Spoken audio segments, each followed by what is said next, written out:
اسی میں بالکل سیم ہے. جس طرح جو ہے بخاری میں احد کے پہاڑ کا ذکر آیا ہے، اس طرح جو ہے ابو داؤد میں بھی سیم حدیث کا جو ہے ذکر آتا ہے. ایک اور روایت آتی ہے جو بتاتی ہے کہ ابو بکر رضی اللہ تعالیٰ عنہ کو یہ صدیق کا لقب کیسے ملا اور کیوں ملا. یہ لقب حضرت ابو بکر رضی اللہ تعالیٰ عنہ کو الاسراء والمعراج کے واقعے کی تصدیق سے ملا ہے. یہ حدیث المستدرک الحاکم 4407 اور دلائل النبوت والیوم 2 پیج نمبر 479 میں آتی ہے، اور اس کی راوی ہماری ام المومنین بی بی عائشہ سلام اللہ علیہا ہے.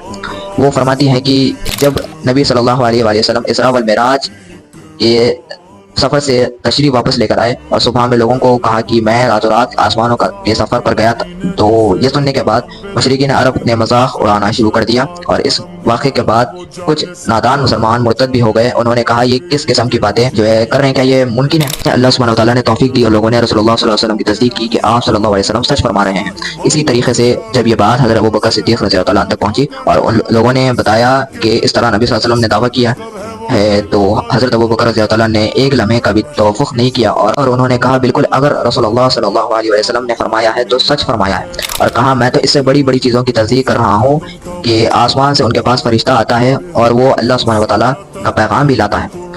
اس کے مقابلے میں تو یہ چھوٹی چیز ہے کہ رسول اللہ صلی اللہ علیہ وسلم راتوں رات اسراء والمعراج کے سفر کیا اللہ سبحانہ تعالیٰ کی طرف سے معجزے کی وجہ سے، اور کہا یہ تو اس کے مقابلے پہ چھوٹی چیز ہے. اور پھر اس حدیث کے اینڈ میں ام المومنین بی بی عائشہ سلام اللہ علیہا کے الفاظ ہے کہ نبی صلی اللہ علیہ وسلم کے اس واقعے اسراء والمعراج کے بعد سے اس واقعے کی تصدیق کی وجہ سے سیدنا ابو بکر رضی اللہ تعالیٰ عنہ کا لقب صدیق مشہور ہو گیا، اور اس لقب کو نبی صلی اللہ علیہ وسلم نے خود بھی دیا تھا. پھر اسپیشلی اس اسراء والمعراج کے واقعے کی وجہ سے نبی صلی اللہ علیہ وسلم کی تصدیق کرنے پر صدیق لقب مشہور ہو گیا تھا. اب یہ دلیل آنے کے بعد کسی بزرگ، کسی گمراہ اسٹوڈنٹ، کسی اجماع امت کی ضرورت نہیں، کیونکہ ہمیں ہمارے نبی صلی اللہ علیہ وسلم نے بتا دیا کہ کون ہے صدیق اور یہ کس کا لقب ہے. تو خدا کے واسطے جو ضعیف اور من گھڑت چیزیں ہیں وہ مولا علی پر نہ تھوپیے. ہمارے پاس دلیلیں آ چکی ہیں، اب کوئی فائدہ نہیں. صحیح اور ضعیف میں فرق ہے. ان پوروں میں سے کوئی حدیث ضعیف نہیں، حتیٰ کہ حسن بھی نہیں ہے، سب صحیح سند کے ساتھ ثابت ہے. تو اپنی آنکھیں کھولیے، حق بات کو پہچانیے، اور اگر آپ یہ نہیں کر سکتے تو اپنے آپ کو انجینئر محمد علی مرزا کا اسٹوڈنٹ نہ کہیں، کیونکہ وہ آپ سے مختلف ہے.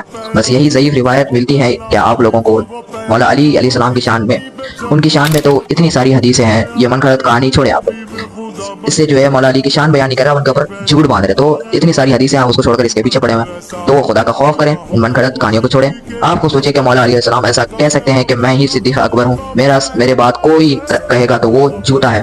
خدا کا خوف کریں کہ مولا علیہ السلام کہہ ہی نہیں سکتے، ان کے آداب سے میچ ہی نہیں ہوتے یہ چیزیں. پھر ضعیف بھی حدیثیں آپ اس کو صحیح کراتے ہیں. تو یہ سب کر کے مولا علیہ السلام پر جھوٹ نہ باندھیں. اور صدیق اکبر کوئی نہیں ہے سوائے رسول اللہ صلی اللہ علیہ وسلم کے. خود ابو بکر رضی اللہ تعالیٰ عنہ نہیں، وہ صرف صدیق ہے. صدیق اکبر